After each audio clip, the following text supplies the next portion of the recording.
मेरा नाम है मयंक गौतम और आप सभी का स्वागत है आपके अपने हिंदी वाले गुरुजी चैनल पर। पिछले वीडियो में हमने वर्ण विचार के अंतर्गत वर्ण, ध्वनि तथा अक्षर के बारे में जाना और उनमें क्या अंतर होता है उसके विषय में हमने चर्चा करी थी। तो आप जानते ही हैं वर्ण क्या होता है, अक्षर क्या होता है, ध्वनि क्या होता है। और जिसने भी ये मेरा वीडियो नहीं देखा है तो ऊपर आपको आई बटन में इसका लिंक मिल जाएगा। चलिए आज हम पढ़ेंगे वर्णमाला। क्या पढ़ेंगे? वर्णमाला। और हिंदी की वर्णमाला हम शुरू करते हैं। ठीक, वर्णमाला। वर्णमाला की बात करी जाए तो आप जानते ही हैं वर्ण क्या है और माला क्या होता है। वर्ण क्या है?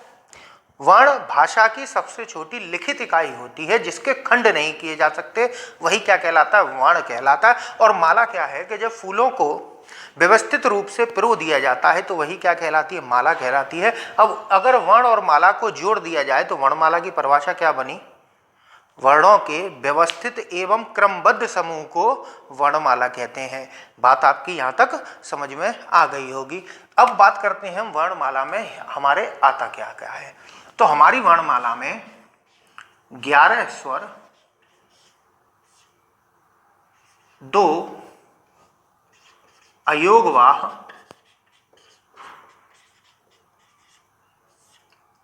33 व्यंजन, 4 संयुक्त व्यंजन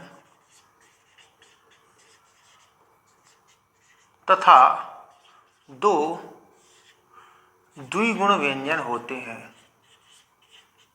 द्विगुण व्यंजन, इनको क्षिप्त व्यंजन भी कहा जाता है। अब देखिए इनकी संख्या करिए आप। टोटल, टोटल का मतलब कुल। तो कुल वर्ण कितने हो गए? कुल वर्ण, अगर मैं कुल वर्ण की बात करूं तो कुल वर्ण कितने हो रहे हैं देख लीजिए आप, टोटल कर लीजिए, 52 होंगे। तो हमारी हिंदी वर्णमाला में 52 वर्ण होते हैं। कितने? कुल, टोटल, टोटल ही तो बोलते हैं। और ये देवनागरी लिपि के आधार पर ये प्रमाणित है, अर्थात मानक माना जाता है। ये मानक संख्या है। ये तो रही कुल की बात। अब बात करते हैं मूल। मूल का मतलब क्या होता है? असली, अर्थात जो किसी के योग से ना बना हो उसी को क्या कहते हैं? मूल कहते हैं। ठीक, तो अगर मूल वर्ण की बात करी जाए, मूल वर्ण, तो मूल वर्ण को लेकर विद्वानों में काफी मतभेद है। मतभेद तो यहां पर भी है, लेकिन देवनागरी लिपि की पुस्तकों में, जो देवनागरी लिपि की मानक पुस्तकें हैं, उनमें 52 वर्ण के बारे में कहा गया है। तो यहां पर हम कुल वर्ण 52 ही मानते हैं, टोटल 52 वर्ण ही माने जाते हैं। अब मूल वर्ण की यदि बात करी जाए तो विद्वानों में बहुत अधिक मतभेद है। कुछ 44, कुछ 46, कुछ 48, कुछ 52 तक इनको मानते हैं। लेकिन अगर मैं मूल वर्ण की बात करूं तो सबसे ज्यादा माना जाता है 44 मूल। अब 44 में कौन कौन से सम्मिलित है वो देखिए। सबसे पहले तो इन संयुक्त व्यंजनों को हटा दीजिए। संयुक्त का मतलब 2 व्यंजनों के योग से बने हुए, तो इनको हमने हटा दिया। अब कितने बचे?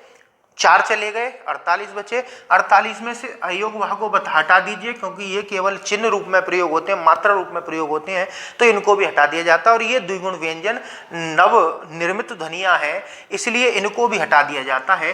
तो देखिए 11 स्वर और 33 व्यंजन, इनको मिलाकर मूल वर्णों की संख्या 44 मानी जाती है। और ये कामता प्रसाद गुरु जी के अनुसार है, कामता प्रसाद जी। ठीक, और इसी को मानक भी कहते हैं। मानक 44 मानक है, अर्थात माना जाता है सर्वसम्मति से 44। अगर परीक्षा में आएगा तो आपको 44 ही सही करना है। लेकिन मैं एक बात और कहूंगा कि इनकी संख्या 46 भी मानी जाती है। और देखिए कामता प्रसाद जी की जो किताब है उसमें वो मूल वर्ण 43 मानते हैं। अब देखिए 43 मानते हैं लेकिन मैंने 44 लिखा है। लेकिन जब उसी बात को वो आगे कहते हैं तो क्या कहते हैं कि हिंदी वर्णमाला में 11 स्वर तथा 33 व्यंजन है। तो 11 स्वर और 33 व्यंजन मिला के कितने हो गए? मूल रूप से 11 व्यंजन, वो 11 स्वर तथा 33 व्यंजन है, तो कितनी टोटल संख्या हो गई? 44। असल में वो री को थोड़ा सा संस्कृत की तरफ डाल देते हैं, इसी आधार पर इसको वो 43 मान लेते हैं। ठीक है, लेकिन उन्होंने भी 44 की बात करी है, तो हम 44 को मानक मानते हैं। ये जो 46 है ये हिंदी निदेशालय, हिंदी निदेशालय के अनुसार मैं बात कह रहा हूं, लेकिन ये मानक अभी परीक्षाओं में नहीं माना गया है। लेकिन मैं बात जरूर कहूंगा कि हिंदी निदेशालय के अंतर्गत एक किताब आती है, किताब छापती हिंदी निदेशालय। पहली बात तो क्या है, मानव संसाधन विकास मंत्रालय के अंतर आता है, शिक्षा विभाग के अंतर्गत आता है। और हिंदी निदेशालय एक पुस्तक छापता है, देवनागरी लिपि तथा हिंदी वर्तनी का मानकीकरण। ठीक, तो मानकीकरण के आधार पर उन्होंने एक मीटिंग बुलाई और इस बात पर कई चीज़ों पर चर्चा करी कि हिंदी के वर्णों को या हिंदी में आने वाली ध्वनियों पर क्या एक मत रखा जाए। और उसमें बहुत सारे लोग सम्मिलित हुए थे, तो उन्होंने मानक तौर पर इन 46 वर्णों को इसके अंतर्गत रखा। तो उनके अनुसार मूल वर्ण 46 हैं और कामता प्रसाद जी के अनुसार या मानक जो माने जाते हैं वो 44 माने जाते हैं। परीक्षा में आएगा तो आप 44 ही लगाएंगे, अगर 44 ऑप्शन नहीं है तब जाके आप 46 की ओर जाएंगे। तो ये तो रहा हमारी वर्णमाला के बारे में। ठीक है, चलिए आगे बढ़ते हैं।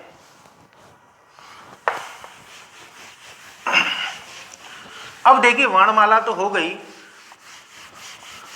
अब बात करते हैं वर्ण होते कितने प्रकार के हैं। देखिए वर्ण जो होते हैं वो मुख्यतः दो ही प्रकार के होते हैं, स्वर और व्यंजन। ठीक, अब हम स्वरों के बारे में चर्चा करेंगे। स्वरों के बारे में चर्चा करने से पहले मैं थोड़ा सा आपको एक बात बताना चाहूंगा कि वर्ण आए कहाँ से, हिंदी की वर्णमाला में जो वर्ण प्रस्तुत हैं आपके सामने आए कहाँ से। देखिए ऐसा मानना है कि इन वर्णों का सबसे पहले अपनी पुस्तक में उल्लेख पाणिनि जी ने किया था और पाणिनि जी ने एक सूत्र दिया था। ठीक, और वो सूत्र में उन्होंने कहा था कि शिवजी जो थे, शिव भगवान ने सावन मास में तांडव करने के बाद अपने डमरू को 14 बार बजाया। कितनी बार बजाया? 14 बार बजाया। और उन 14 बार बजाने से ध्वनि उत्पन्न हुई, उन्हीं को माहेश्वर सूत्र कहा गया। माहेश्वर सूत्र, माहेश्वर का अर्थ शिवजी है, माहेश्वर सूत्र कहा गया। और इससे कितनी ध्वनियां निकली? 14 ध्वनियां निकली। ठीक है, मैं एक आध बता दूंगा, जैसे अण, ऋक, एण, एच, या इसी तरीके से 14 ध्वनियां निकली थी। तो वर्णों का सबसे पहले प्रयोग किसने किया या वर्णों का सबसे पहले उल्लेख किसने किया? पाणिनि जी ने किया। लेकिन इनका स्वर और व्यंजन में विभाजन सबसे पहले किया था पतंजलि जी ने। पतंजलि जी ने एक सूत्र दिया था, स्वयं राजन्ते इति स्वरा अन्वग भवति व्यंजन मिति। याद रखिएगा, स्वर और व्यंजन का सबसे पहले जो वर्गीकरण किया था, विभाजन किया था, वो पतंजलि जी ने किया था। और वो क्या कहते हैं? स्वयं राजन्ते इति स्वरा अनवग भवति व्यंजन मिति। अर्थात जो स्वयं उच्चारित हो जाते हैं वही स्वर हैं, और जो स्वरों की सहायता से उच्चारित होते हैं वो क्या कहलाते हैं? व्यंजन कहलाते हैं। ठीक है, यहाँ तक आपके लिए बात हो गई। अब बात करते हैं हम स्वर की परिभाषा हिंदी के आधार पर देते हैं। तो जो हमने ये परिभाषा इनकी पतंजलि के अनुसार सुनी थी, उसी को आधार बनाकर हम स्वर की परिभाषा देते हैं। स्वर क्या होते हैं? वे वर्ण जिनका उच्चारण स्वतंत्र रूप से हो जाता है या जिनको उच्चारित करने के लिए हमें किसी की भी सहायता नहीं लेनी पड़ती। तो ये तो है स्वर की परिभाषा। अगर मैं भाषा विज्ञान की दृष्टि से इसकी परिभाषा दूं तो स्वर वे ध्वनि है जिसके उच्चारण में जो वायु है वो अबाध गति से मुख विवर से बाहर आ जाती है। मुख विवर, मुख माने मुख और विवर माने इसका जो छेद है, इससे बिना रुके अबाध अर्थात जिसमें कोई बाधा ना हो, अबाध गति से बाहर निकल आती है, उसी को क्या कहा जाता है? स्वर कहा जाता है। ठीक है, स्वर असल में है क्या? स्वर एक प्रकार की गूंज होती है जो लंबे समय तक उच्चारित हो सकती है। व्यंजन का उच्चारण हम ज्यादा देर तक या कहा जाए क्षण भर भी नहीं कर सकते। जैसे स्वर में अगर बोलूं आ ई, अब देखिए क में मैं अ जोड़ के तो बोलूंगा ही। देखिए क तो खत्म हो गया एकदम झटके से, और अ अभी भी चल रहा है। तो स्वर क्या है? लंबे समय तक उच्चारित किए जा सकते हैं। तो बात आपकी समझ में आ गई। स्वर क्या होते हैं? वे वर्ण जिनका उच्चारण स्वतंत्र रूप से किया जा सकता है और जिनके उच्चारण में वायु अबाध गति से मुख विवर से बाहर आ जाती है, उसी को स्वर कहते हैं। देखिए अगर कालक्रम की दृष्टि से उच्चारण, कालमान का मतलब उच्चारण में लगने वाले समय को कालमान कहते हैं। तो उच्चारण में लगने वाले समय के आधार पर स्वर 3 प्रकार के होते हैं।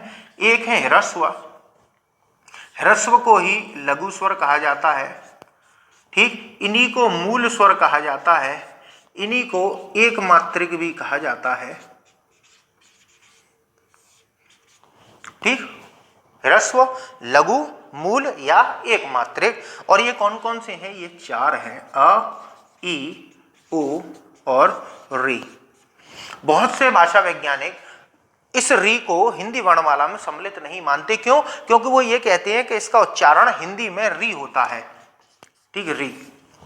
अब ये री और ये री अलग अलग है, वो बोलते हैं उसको, लेकिन मैं नहीं मानता और बहुत से भाषा के जो वैयाकरण हैं वो भी इस बात को नहीं मानते। और अगर ये स्वतंत्र अगर नहीं होता तो हम मातृ शब्द को कैसे लिखते, या कृपा शब्द को कैसे लिखते, या पृथ्वी शब्द को कैसे लिखते, इसका उच्चारण कैसे करते? पृथ्वी। तो पा और रा पर ई की मात्रा लगा के इसको लिखते क्या? ठीक है, चलिए आगे बात करते हैं। ये तो हो गए एक प्रकार के। इसके बाद दूसरा प्रकार है, स्वरों को बोला जाता है, स्वरों को दीर्घ स्वर, लघु के साथ में गुरु स्वर, और यहां संधि स्वर और द्विमात्रिक। समझ लीजिए, ह्रस्व अर्थात जिनके उच्चारण में कम समय लगता है, दीर्घ जिनके उच्चारण में अधिक समय लगता है, लघु अर्थात छोटे, और गुरु अर्थात बड़े स्वर। मूल का अर्थात जो किसी के योग से ना बने हो, संधि स्वर अर्थात जो संधि करके बने हो, एक मात्रिक अर्थात जिनकी एक मात्रा होती है, द्विमात्रिक इनकी दो मात्राएं होती हैं। ये छंद से संबंधित है। अब देख लेते हैं ये स्वर दीर्घ वाले कौन कौन से होते हैं। आ, बड़ी ई, बड़ा ऊ, ए, ओ और औ। ये क्या है? उच्चारण देखिए, आ, ई, उ, ए, ओ, औ। अब इस ए को कुछ लोग आई और इस ओ को औ भी बोल देते हैं। क्यों बोल देते हैं वो देखिए कि असल में ये क्या है, आपके मूल स्वर हैं और इन्हीं स्वरों से बाकी के स्वरों का निर्माण हुआ है। ये अ बना है अ प्लस आ से, ई बना है ई प्लस ई से, उ बना है उ प्लस उ से, ए बना है अ प्लस ई से, ए बना है आ प्लस ए से, ओ बना है आ प्लस उ से, और ओ बना है आ प्लस ओ से। ठीक है, तो आपकी यहां तक बात समझ में आ गई होगी। देखिए, अगर हम देखें तो ये समान स्वरों से बने हैं। किस तरीके से बने हैं? समान रूप से बने हैं, तो इनको दीर्घ संधि स्वर कहा जाता है, या दीर्घ स्वर भी कह देते हैं, दीर्घ स्वर या दीर्घ संधि स्वर। और इनको बोला जाता है संयुक्त स्वर। संयुक्त स्वर किनको? इन चारों को। तो पेपर में अगर प्रश्न आ जाए ना, हम करते क्या है कि प्रश्न पढ़ते नहीं है पूरा और उत्तर दे देते हैं। एक परीक्षा में प्रश्न आया भी था, उसने पूछा था संयुक्त स्वर कौन सा है, और उसने ऑप्शन भी दिए थे, ओ, ये ऑप्शन दिए थे। तो वो आंखें बंद करके इसको लगाया है। उसने संयुक्त शब्द तो पढ़ा, लेकिन व्यंजन की जगह उसने उसको, वो स्वर की जगह उसने उसे व्यंजन पढ़ लिया और वो इसको लगाया और उसका गलत हो गया। अरे सर जी, ये तो मेरा गलत हो गया। तो ध्यान रखे करिए आप पेपर देते समय। तो यहां तक बात आपकी समझ में आई होगी। अब देखिए कि अगर मैं बात करूं तो दीर्घ स्वर, वैसे तो इनकी संख्या 7 है। अगर आपके ऑप्शन में 7 आता है तो 7 को वरीयता दी जाएगी, और अगर 7 ऑप्शन में नहीं आता है तो दीर्घ 3 आएंगे। ठीक, वैसे इनको दीर्घ संधि स्वर कहा जाता है। ठीक है, ये 3 स्वर जो हैं वो दीर्घ संधि स्वर हैं। ठीक, चलिए आगे बढ़ते हैं। इसका एक प्रकार और होता है, देखिए मैं तो नहीं मानता उस प्रकार को, और बहुत से वैयाकरण भी नहीं मानते हैं, प्रमाणित जो लोग हैं वो नहीं मानते हैं, तो मैं यहाँ स्टार लगाऊंगा। एक प्रकार और माना जाता है जिसको बोलते हैं प्लुत। क्या बोलते हैं? प्लुत। प्लुत जो स्वर होता है, इसका चिन्ह ये भी होता है 3, हिंदी का 3, और ये अवग्रह का चिन्ह होता है। इसको भी इसमें प्लुत में स्वीकार कर लिया जाता है। असल में प्लुत स्वर क्या है कि जब किसी भी स्वर के आगे, जैसे ए है, इसके आगे अगर इसको लगा दिया जाएगा तो ये स्वर प्लुत कहलाएगा। ठीक है, अर्थात दीर्घ का भी अगर दीर्घ कर दिया जाए, अर्थात जिनके उच्चारण में 3 मात्रा काल का समय लगता है, उसी को हम क्या कहते हैं? प्लुत कहते हैं। ये आमतौर पर संस्कृत में ही प्लुत का प्रयोग होता है, हिंदी में इसका प्रयोग नहीं होता। लेकिन कुछ लोग, कुछ वैयाकरण इसको हिंदी में इसका प्रयोग कर लेते हैं, या आजकल इसका प्रयोग होने लगा है। किस में, किस अर्थ में? किसी को पुकारने के लिए या खींच कर बोलने के लिए इसका प्रयोग किया जाने लगा है। जैसे इसका प्रयोग ओम में हुआ करता था, ठीक है, मैंने बोला ओम, लेकिन जैसे ये प्लुत इसमें लग जाएगा तो इसका उच्चारण हो जाएगा ओम, ठीक। और किसी को पुकारने के लिए, जैसे हम किसी को पुकार रहे हैं, भगवान को पुकार रहे हैं, तो इस तरीके से इसका प्रयोग करके ऐसे बोल दिया जाता राम। तो बात आपकी समझ में आई। प्लुत स्वर क्या होता है? प्लुत स्वर का ये चिन्ह होता है, और ये प्लुत तब कहलाता है, सुनिए, ये प्लुत स्वर नहीं है, ये प्लुत स्वर का चिन्ह है, और जब ये किसी स्वर के आगे लगता है तो ये प्लुत कहलाएगा। अब वो आपसे ये पूछ ले, बताइए प्लुत स्वर है, ठीक, अब वो आपसे पूछ रहा है प्लुत स्वर है, तो बहुत से यहां लगाए आएंगे, ये नहीं है, ये है प्लुत स्वर, याद रखिएगा इस बात को, ठीक है। चलिए, अब ये तो हो गया आपका स्वरों का वर्गीकरण, ठीक। अब हम बात करते हैं अयोगवाह की। हम 52 वर्णों को पढ़ेंगे, 52 वर्ण हमारी हिंदी वर्णमाला में शामिल है, तो हम सभी के बारे में बात करेंगे। देखिए, अगला है अयोगवाह, ठीक। अयोगवाह दो होती हैं, एक होता है अनुस्वार, ठीक, और एक होता है विसर्ग। इसका चिन्ह होता है ये। क्या आप इसका उच्चारण कर पा रहे हैं? नहीं कर पा रहे ना, तो हम क्या करेंगे इसका उच्चारण करने के लिए? जो हम स्वरों के वो व्यंजनों के साथ करते हैं कि हम इसका उच्चारण नहीं कर पा रहे, तो हम क्या करेंगे, इसके साथ में आ जोड़ देते हैं तो उच्चारण हो जाता है। तो इसमें भी हम क्या जोड़ेंगे? आ जोड़ेंगे। तो अब इसका उच्चारण हो पा रहा है ना, अंग और अह, आप बोल पा रहे हो ना। चलिए, अब बात आ जाती है कि इस शब्द का अर्थ क्या है, अयोगवाह। इनको अयोगवाह क्यों कहा जाता है? अगर मैं बात करूं बहुत से व्याकरणाचार्यों की दृष्टि से, या बहुत से यूट्यूब के परम ज्ञानियों की दृष्टि से, वो इस अयोगवाह की क्या परिभाषा बताते हैं वो समझिए। वो क्या कहते हैं? अयोगवाह अर्थात अ के योग से चलने वाले, अर्थात जो आ के योग से ही चल पाते हैं वही क्या कहलाते हैं? अयोगवाह कहलाते हैं। आ के योग से का मतलब, जैसे उन्होंने बोला कि गंगा, बोला क्या? गंगा, तो देख लीजिए इसमें अ के उच्चारण के साथ में ही तो उच्चारण होता है गंग, तो ग बोलेंगे और अंग बोलेंगे, तो ये किसके उच्चारण से चल रहा है? अ के उच्चारण से चल रहा है। चलो बात हमने मान ली। एक और शब्द देख लेते हैं, चंचल, तो देखिए इसमें भी ये क्या है? च और अंग से चल रहा है, बिल्कुल बात मान ली भाई। संसार, मान रहे हैं बात को, लेकिन जरा अब उनसे इतना बुलवा के देखिए, इसको बोलिए इंजन। अब इस इन में क्या आ की ध्वनि आ रही है? इन, आ कहां है? तो जो परिभाषा वो आपको देने की कोशिश कर रहे हैं अयोगवाह अर्थात अ के योग से चलने वाले, वो गलत है।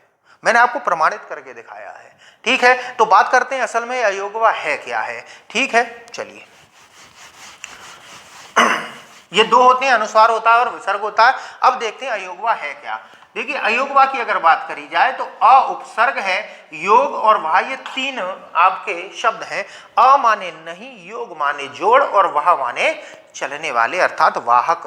अ माने नहीं, योग माने जोड़, और वाह माने वाहक अर्थात चलने वाले, अर्थात जुड़ते नहीं हैं फिर भी वाहक होते हैं या साथ में चलते हैं, अयोगवाह कहलाते हैं। अब किसके वाहक होते हैं और कहां नहीं जुड़ते वो समझते हैं। देखिए, ना ही ये स्वरों में जुड़ते, ना ही व्यंजनों में जुड़ते, लेकिन अर्थ को वाहक होते हैं, अर्थ को प्रदान करते हैं, या हमारी वर्णमाला के साथ में चलते हैं, अयोगवाह कहलाते हैं। बात आपकी समझ में आई। अब इसको स्पष्ट करते हैं कि स्वरों में क्यों नहीं सम्मिलित हैं और व्यंजनों में क्यों नहीं सम्मिलित हैं, ठीक। अगर स्वरों की बात करी जाए तो स्वर वर्ण, हमने अभी क्या परिभाषा पढ़ी थी? वे वर्ण जिनका उच्चारण स्वतंत्र रूप से किया जा सकता है वो क्या कहलाते हैं? स्वर कहलाते हैं। और मैंने अगर यहाँ से स्वर को हटा दिया तो क्या इनका उच्चारण स्वतंत्र रूप से हो पा रहा है? नहीं हो पा रहा, तो ये स्वर भी नहीं होते।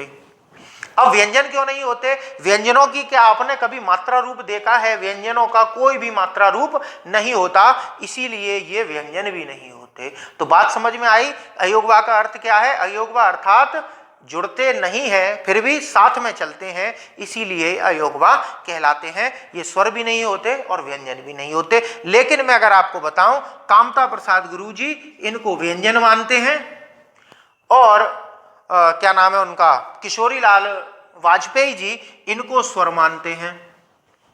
बात समझ में आ रही है। लेकिन भाषा वैज्ञानिक जो है वो, जिन्होंने भाषा के ऊपर थोड़ा सा रिसर्च की होती है, तो वो इन दोनों को अयोगवा को इसी अर्थ में ही प्रस्तुत करते हैं। ठीक है, चलिए आगे बढ़ते हैं। अयोगवा आपका हो गया। अब हम बात करेंगे व्यंजन की। व्यंजन, देखिए स्वरों को अच बोला जाता है संस्कृत में, और व्यंजनों को हल बोला जाता है, और इसी हल से बना है शब्द हलंत।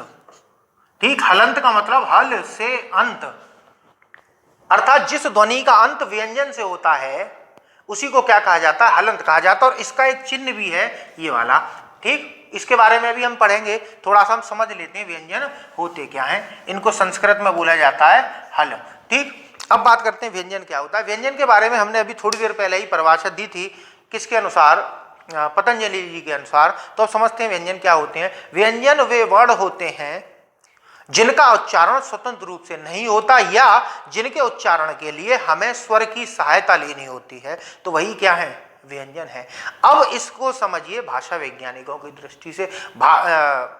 व्यंजन वे ध्वनियां हैं जिनके उच्चारण में वायु अबाध गति से मुख से बाहर नहीं निकल पाती है, या तो इसको पूर्ण अवरुद्ध होकर आगे बढ़ना होता है या किसी संकरे रास्ते से घर्षण खाते हुए निकलना पड़ता है, और इसी वायु के पूर्ण व अपूर्ण घर्षण को, या कहा जाए रुकने को ही व्यंजन कहा जाता है। तो व्यंजन क्या होते हैं, व्यंजन जिनके उच्चारण में क्या होता है, अवरोध होता है, तो इसीलिए व्यंजन अवरोधी कहलाते हैं। अवरोधी, व्यंजनों को दूसरा नाम क्या है, अवरोधी। और अगर स्वरों को बोला जाए तो अनावरोधी। स्वर क्या होते हैं, अनावरोधी, अर्थात जिसमें कोई भी विरोध नहीं होता, अवरोध नहीं होता, मुख में वायु का कहीं अवरोध नहीं होता, उन्हीं को क्या कहते हैं, अनावरोधी। और व्यंजन क्या होते हैं, अवरोधी, जिनके उच्चारण में मुख में क्या होता है, अवरोध उत्पन्न होता है। तो बात समझ में आ गई व्यंजन क्या होता है। अब बात करी जाए व्यंजनों के प्रकार। व्यंजन मुख्यतः 3 प्रकार के होते हैं, स्पर्श व्यंजन, दूसरे अंत्यस्थ व्यंजन, और तीसरे जो होते हैं आपके ऊष्म व्यंजन। ठीक, बात करेंगे यहां से स्पर्श व्यंजनों के बारे में। स्पर्श, अंत्यस्थ और ऊष्म व्यंजन। स्पर्श, ठीक, मैंने अभी आपको व्यंजन का बताया था कि व्यंजन का जब उच्चारण करते हैं तो मुख में क्या होता है, अवरोध होता है। और अवरोध होता है तो कैसे होता है, वो हम इस स्पर्श के माध्यम से पढ़ेंगे। क्यों, क्योंकि सबसे ज्यादा व्यंजनत्व जिसमें पाया जाता है वो स्पर्श व्यंजन होते हैं। ठीक, स्पर्श व्यंजन के अंदर सबसे ज्यादा क्या होता है, व्यंजनत्व होता है, और सबसे कम व्यंजनत्व स्वरों में होता है। क्योंकि परिभाषा के आधार पर अगर हम बांटेंगे तो स्वर भी एक तरीके से व्यंजन की श्रेणी में आते हैं उच्चारण के आधार पर। क्यों, जिसमें बिल्कुल अवरोध नहीं, जिसमें बिल्कुल अवरोध नहीं वो स्वर, और जिसमें सबसे ज्यादा अवरोध होता है वो स्पर्श व्यंजन होते हैं। स्पर्श व्यंजन की अगर बात करी जाए, स्पर्श का अर्थ क्या होता है, छूना, अर्थात जिसके उच्चारण में मुख के अवयव, मुख में अवयव होते हैं, अवयव, अवयव का अर्थात अंग, मुख के अंग, जीभ है, तालु है, कंठ है, मुर्दा है, दंत है, ये क्या है, होठ है, मुख के अवयव है, अवयव अर्थात अंग है। तो स्पर्श व्यंजन क्या होते हैं कि जिन वर्णों के उच्चारण में मुख के अवयव एक दूसरे से क्या करते हैं, स्पर्श करते हैं, उसी को क्या बोला जाता है, स्पर्श व्यंजन बोला जाता है। ये स्पर्श व्यंजनों का उच्चारण 3 कड़ियों में होता है या 3 भागों में होता है। सबसे पहले वायु आपके फेफड़ों से मुख में आती है। कहाँ आती है, मुख में आती है। सबसे पहला जो चरण है वो है वायु का मुख में आना, और दूसरा चरण है कि अवयवों का एक दूसरे से स्पर्श करना और इस वायु के मार्ग को अवरुद्ध कर देना, ये हो गया इसका दूसरा चरण। और तीसरा चरण है अवयवों का हट जाना और वायु का बाहर चला जाना। तो ये 3 आपके भाग कहलाते हैं। तो इन्हीं को, ये पहले को आगमन, दूसरे का अवरोधन और तीसरे को स्फोटन कहा जाता है। ये थोड़ी सी भाषा आपको क्लिष्ट लग रही होगी, कठिन लग रही होगी, इसको आप आसानी से समझते हैं, बहुत आसानी से समझाऊंगा स्पर्श व्यंजन क्या होते हैं। देखिए आपने बांसुरी तो बजाई होगी, सभी ने बांसुरी बजाई है। बांसुरी जब हम बजाते हैं, जैसे एक बांसुरी ले ली, ठीक, बांसुरी, हम बांसुरी में हमने जैसे हवा मारी तो भाई एक जैसी ध्वनि निकलेगी, हमेशा एक जैसी निकलेगी। लेकिन जैसे ही आपने इसका एक छेद पर उंगली रखी, छेद बंद किया, तो ध्वनि क्या होती है, परिवर्तित हो जाती है। दूसरे पर उंगली रखोगे तो परिवर्तित हो जाएगी, तीसरे पर रखोगे तो परिवर्तित हो जाएगी। तो इन छेदों से क्या हो रहा है, ध्वनि परिवर्तित हो रही है। उसी प्रकार से हमारे मुख के जो विभिन्न भाग हैं वो क्या करते हैं, ध्वनि को परिवर्तित करने का कार्य करते हैं। कि जब वायु कहाँ आती है, हमारे मुख में आती है, और मुख के अवयव एक दूसरे से क्या करते हैं, टकराते हैं, तब क्या होता है कि ध्वनि में परिवर्तन आता है और वो विभिन्न प्रकार से हमारे मुख से उच्चारित होती है। आपसे अगर देखा जाए, आपने गूंगे बहरे देखे बोलते हुए, कि जब भी वो उच्चारण करते हैं तो वो आइया बोलते हैं, आ, और जब मुंह बंद कर लेते हैं तो वो बा बन जाता है, आ बा, बा बन जाता है ना। तो ऐसा है कि वो अपने मुख के अवयवों को चलाना नहीं सीख पाते, ठीक है, वो वायु को रोकने का प्रयास नहीं कर पाते। इसीलिए गूंगे बहरे जो होते हैं वो केवल आ ही आ का उच्चारण करते हैं। ठीक, मैं बहरों की बात कर रहा हूं, जो जन्म से बहरे होते हैं वो गूंगे तो हो ही जाएंगे, क्योंकि जब जिसने कुछ सुनाई नहीं है वो बोल क्या पाएगा। ठीक है, चलिए अब बात करते हैं स्पर्श व्यंजन कि हम परिभाषा दे तो क्या है कि वे वर्ण जिनके उच्चारण में मुख के विभिन्न भागों में पूर्ण रूप से स्पर्श होता है, जो कि हम महसूस भी कर सकते हैं, वो क्या कहलाते हैं, स्पर्श व्यंजन कहलाते हैं। इनको वर्गीय व्यंजन भी कहा जाता है। इनको वर्गीय व्यंजन इसलिए कहा जाता है क्योंकि स्पर्श व्यंजन वर्गों में विभाजित हैं, और वर्गों में विभाजित है ये उच्चारण स्थान के आधार पर, और जिस अवयव से इनका उच्चारण होता है या जिन अवयवों के टकराने से इनका उच्चारण होता है, उसी स्थान को उच्चारण स्थान कहा जाता है। तो अब देख लेते हैं स्पर्श व्यंजन कितने हैं। स्पर्श व्यंजनों की संख्या 25 है और इनको 5 वर्गों में बांटा गया है, और प्रत्येक वर्ग का नाम उस वर्ग के पहले व्यंजन से रखा गया है। देखिए पहला व्यंजन है क, दूसरा है ख, तीसरा है घ, घ, अंगा। ठीक, ये जो व्यंजन है अभी मूल रूप से व्यंजन नहीं है, ये क्या है, अक्षर है। मैंने आपको पढ़ाया है ना पिछले वीडियो में। ये मूल व्यंजन कब बनेंगे या मूल व्यंजन कैसे बनेंगे, जब इनके नीचे क्या लगेगा, हलंत लगेगा। व्यंजनों को पढ़ने की सुगमता के लिए इसमें असम्मिलित कर दिया जाता है। क्यों, क्योंकि आ का कोई भी मात्रा रूप नहीं होता। अब एक बात यही और समझ लीजिए कि मात्रा के आधार पर स्वर कितने हैं, 10 ही हैं। क्यों, क्योंकि आ की कोई मात्रा नहीं होती है। तो ठीक है, चलिए आगे बढ़ते हैं। तो हम इनके नीचे क्या लगाएंगे, हलंत। अब यह शुद्ध रूप से क्या है, व्यंजन है, अब इनका उच्चारण नहीं हो सकता। ठीक है, चलिए देखते हैं। ये तो हो गया पहला वर्ग जिसको बोलेंगे हम क वर्ग। ठीक, दूसरा है च वर्ग, च, छ, ज, झ, य। ठीक, तीसरा है ट वर्ग, ट, ठ, ड, ध, ण। तीसरा है त वर्ग, इसमें आता है त, थ, द, ध, न। हलंत सभी में लगेगा। आखिरी है प वर्ग, जिसके अंतर्गत आएगा प, फ, ब, भ और म। ठीक, ये 5 वर्गों में विभाजित हैं, इसीलिए इनको वर्गीय व्यंजन कहा जाता है। और प्रत्येक वर्ग का जो नाम है उस वर्ग के पहले व्यंजन के नाम पर उसका रखा जाता है। तो इनको याद करने का क्रम सीधी सी बात है, इसको एक शब्द बना लीजिए, कचट तप। तो आपको याद हो जाएगा कि क, च, ट, त, प। तो किस क्रम में रखना। अब इनके हम क्या जानते हैं, उच्चारण स्थान। उच्चारण स्थान मैंने बताया था, उच्चारण स्थान क्या है, वो आप पीछे वीडियो को बैक करके देख सकते हैं उच्चारण स्थान क्या होता है। तो उच्चारण स्थान, जिस स्थान से इनका उच्चारण होता है वही क्या है, उच्चारण स्थान। इसका जो उच्चारण स्थान है वो है कंठ। इसको कोमल तालु भी बोला जाता है। ठीक, असल में अब इसका उच्चारण कंठ से कम कोमल तालु से ज्यादा हो गया है। ठीक, अगर बात करी जाए, बोल के देखिए, क, ख, ग, घ, अंगा, तो कहां से उच्चारण होता दिखाई दे रहा है आपको, कंठ से उच्चारण होता दिखाई दे रहा है। तो इसीलिए क्या कहलाती हैं ध्वनियां, कंठ कहलाती हैं। ठीक, च वर्ग है, इसका उच्चारण है तालव्य, या तालु से उच्चारित हैं, और तालु से उच्चारित होने के बाद ये तालव्य कहलाते हैं। ठीक, तालु से उच्चारण है और क्या कहलाते हैं, तालव्य। जैसे कुंती से उत्पन्न है और कौनते कहलाते हैं, कौन, कर्ण। ठीक, चलिए ट वर्ग, ट ठ ड ढ ण। अगर हम देखें तालु जानते हैं आप क्या होता है, तालु ये ऊपर का, जीभ के ऊपर का भाग। आप बोल के देखिए च छ ज झ, बोल के देख रहे हैं ना, च छ ज ज ङ या कहाँ उच्चारण हो रहा है आपका, तालु से जीभ स्पर्श हो रही है। ठीक, ट वर्ग देखते हैं, ट वर्ग का उच्चारण स्थान है मूर्धा। ठीक, ये कहलाते हैं मूर्धन्य। मूर्धा क्या होता है, इसको लेकर बड़ा विवाद है। बहुत से कहते हैं जीभ की नोक मूर्धा होती है, कुछ लोग कहते हैं जीभ के नीचे का भाग मूर्धा होता है। असल में मूर्धा है क्या, जे आपका जो तालु है, तालु की जो हड्डी जहां इस स्थान पर समाप्त होती है, आप देखिए ये तालु की जिस स्थान पर आपकी हड्डी समाप्त होती है उसी को क्या कहते हैं, मूर्धा कहते हैं। जब आपकी जीभ पलट कर, अर्थात जीभ की नोक जब तालु के पीछे अर्थात मूर्धा को स्पर्श करती है तो उसी स्थान को मूर्धा कहा जाता है। और इन वर्णों का उच्चारण मूर्धा से होने की वजह से ये क्या कहलाते हैं, मूर्धन्य कहलाते हैं। इनका उच्चारण करके देख लीजिए, ट ठ ड ढ ण। कहाँ जीव आपकी स्पर्श हो रही है, मूर्धा पे स्पर्श हो रही है, इसीलिए क्या कहलाते हैं, मूर्धन्य कहलाते हैं।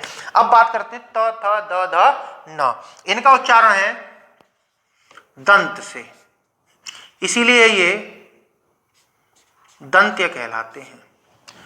दंत्य यानी कि जब आपकी जीभ दांत को स्पर्श करेगी, यानी कि दो अवयव हो गए, एक जीभ हो गई और एक दांत हो गए, जब दांत से स्पर्श करेगी तो इनका उच्चारण दंत्य से होगा, जैसे त थ द ध न। ठीक है, अब बात करते हैं प वर्ग की। इसका उच्चारण स्थान है ओष्ठ। क्या है, ओष्ठ, अर्थात जिनके उच्चारण में दोनों होठ आपस में मिले वही क्या है, ओष्ठ से उच्चारित वर्ण है। जैसे आप बोल के देखिए प फ ब भ म।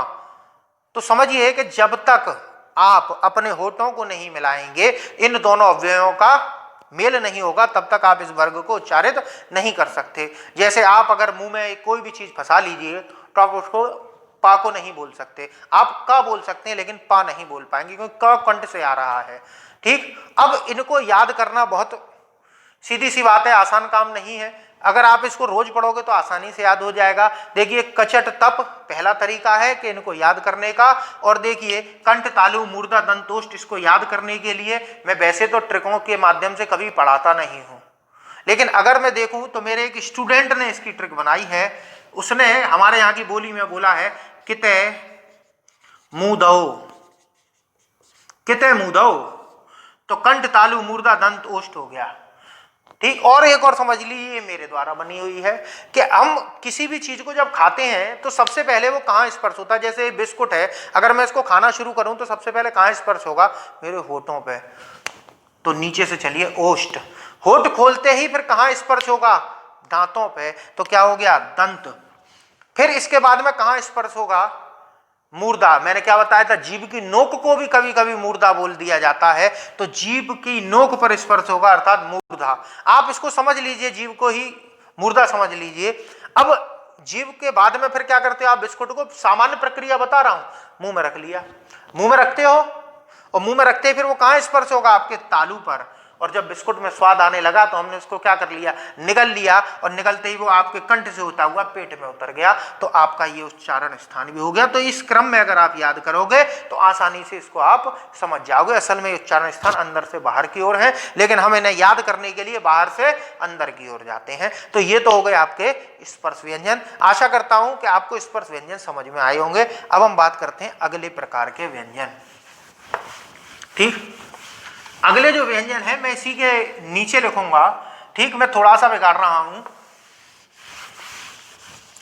अगला जो व्यंजन का प्रकार है वो है आपका अंत्यस्थ व्यंजन।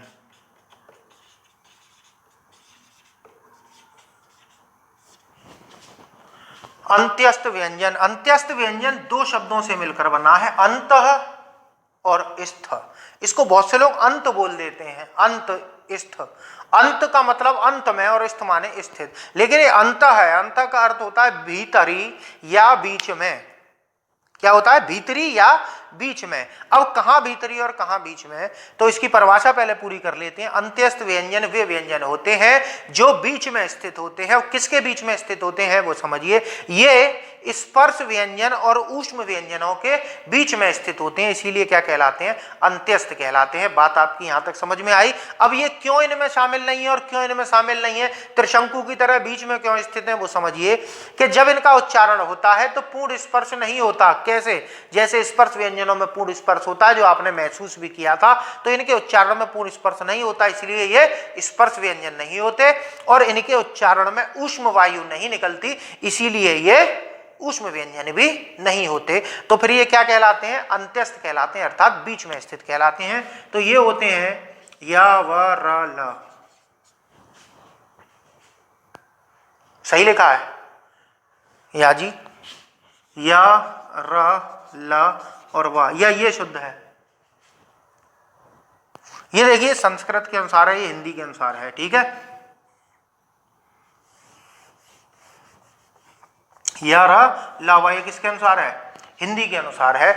और संस्कृत के अनुसार या व रला होता है, या व रला, या र लावा नहीं होता, ठीक। अब देखिए इनको एक वजह से और अंत्यस्थ कहा जाता है। अंत्यस्थ का मतलब बीच में स्थित या बीच में। देखिए बीच में स्थित, जैसे ना कोई पूर्ण रूप से लड़का हो और ना कोई पूर्ण रूप से लड़की हो, तो उसको क्या बोलेंगे, बीच का बोलते हैं ना। तो ये भी बीच के हैं। कैसे कि इनका निर्माण तो स्वरों से हुआ है लेकिन काम ये व्यंजन का करते हैं, इसीलिए ये अंत्यस्थ भी कहलाते हैं।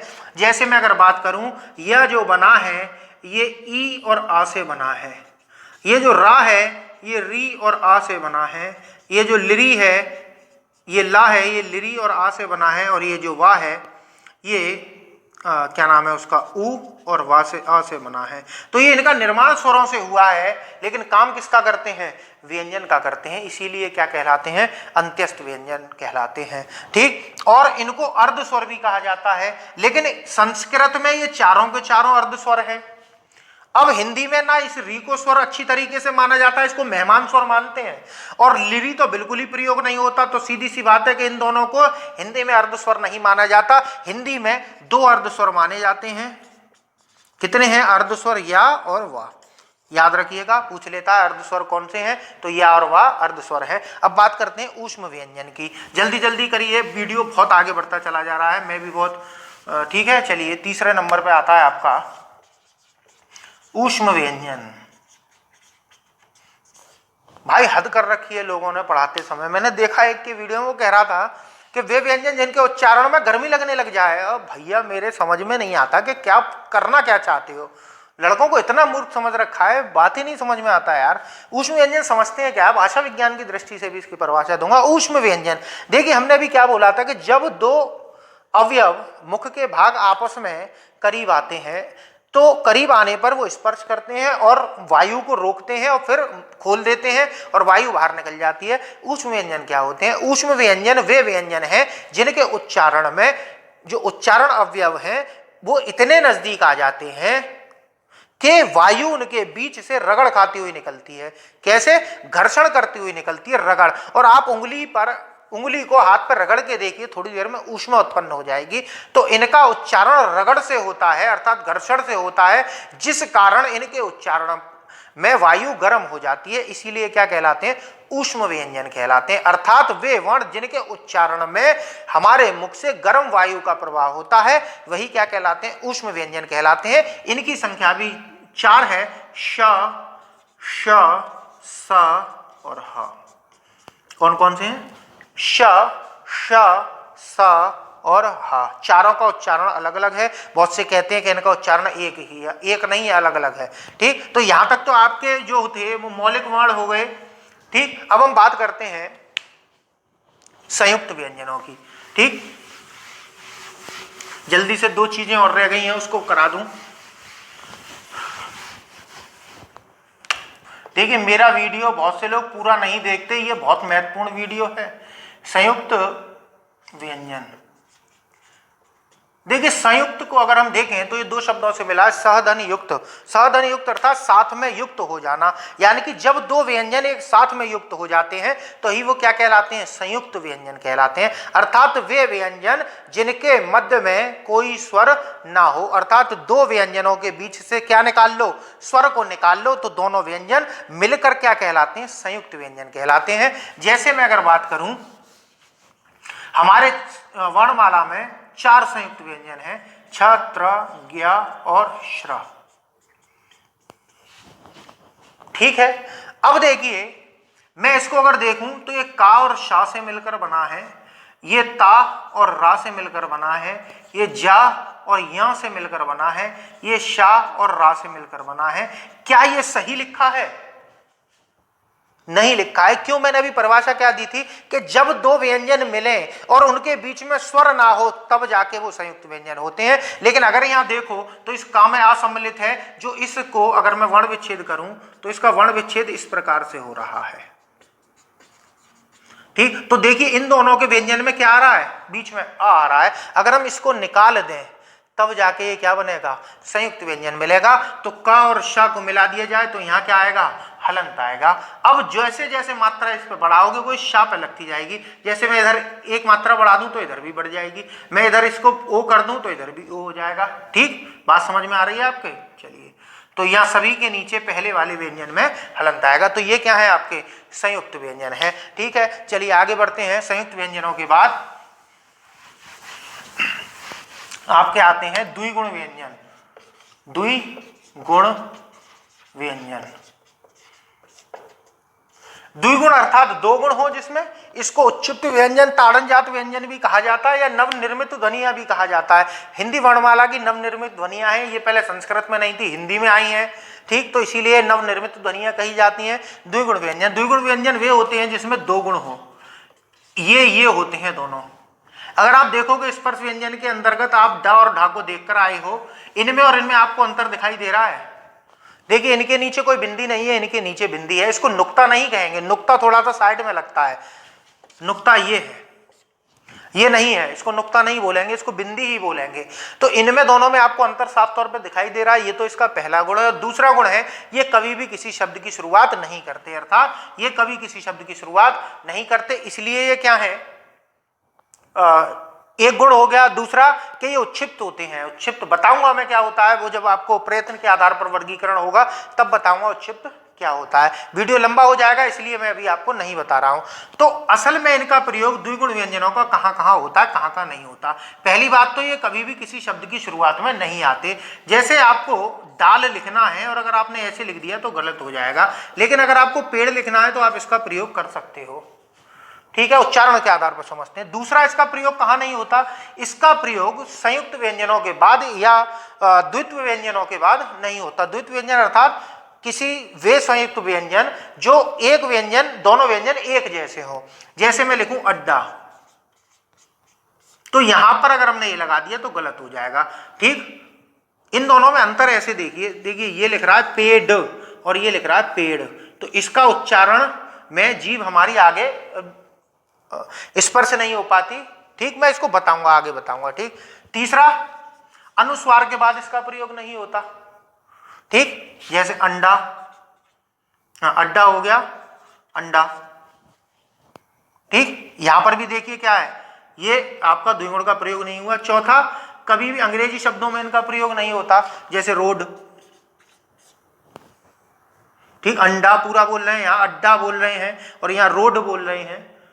ठीक, तो ये आपके नियम है इसके द्विगुण व्यंजन के। संभवतः आपको ये वर्णमाला का वीडियो अच्छा लगा हो, नहीं समझ में अगर कोई चीज आई है तो आप मेरे वीडियो को दोबारा देखिए। अगर आपको कोई भी चीज से समस्या है तो कमेंट बॉक्स में इसके विषय में आप लिखिएगा। और अगले वीडियो में हम, ये वर्णमाला का सामान्य परिचय था।